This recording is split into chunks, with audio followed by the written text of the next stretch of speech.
is the structural localization test, so you're distinguishing between whether it's muscular or non-contractile. So you couple this with the active range of motion test. So what you're going to do is if you're checking a couple motion, for example, if they're limited in couple motion with flexion and same side lateral rotation, lateral side bending and rotation. So you find limited motion here. So you want to distinguish, go ahead and relax, if it's a problem with the muscle, say levator or scapula would be a problem there.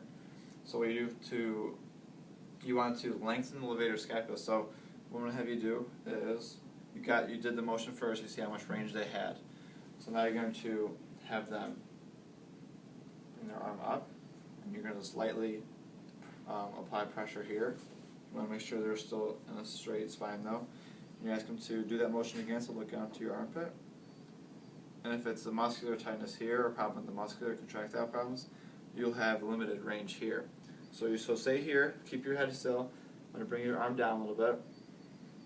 What this is doing is, okay, now keep it here, keep your arm here, is when you do this, when you bring your arm up, it's going to upwardly rotate the scapula, which is going to lengthen the origin from the insertion of the levator scapula. So, as you move your arm down a little bit, does that make you feel better, worse, or the same?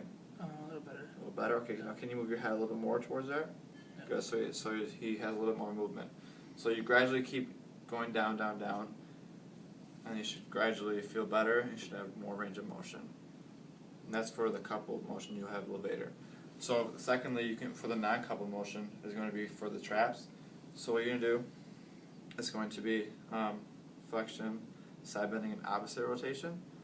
So if you find these limited here, you're going to suspect that it might be traps. So one thing you can do is, before you do that, you find how much range they have, and you're going to ask them to depress their scapula. Either you can do it, or if the patient can do it actively, they can pull on the table here, pull yourself down, so you can scoot over this way. That way they're doing it by themselves. And you can ask them to do that motion again in one motion, so flexion, this, and then opposite. Good. And so they should have, if it's muscular, they should have decreased movement here.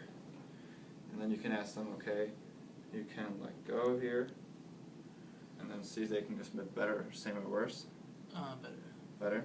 So they can move even more into the motion. And you just suspect that. Or you can even hike up this, and is it better, same or the worse. You can better. Then you can ask them to go more. They have more range than you would suspect is muscular. The traps for the non-coupled motion.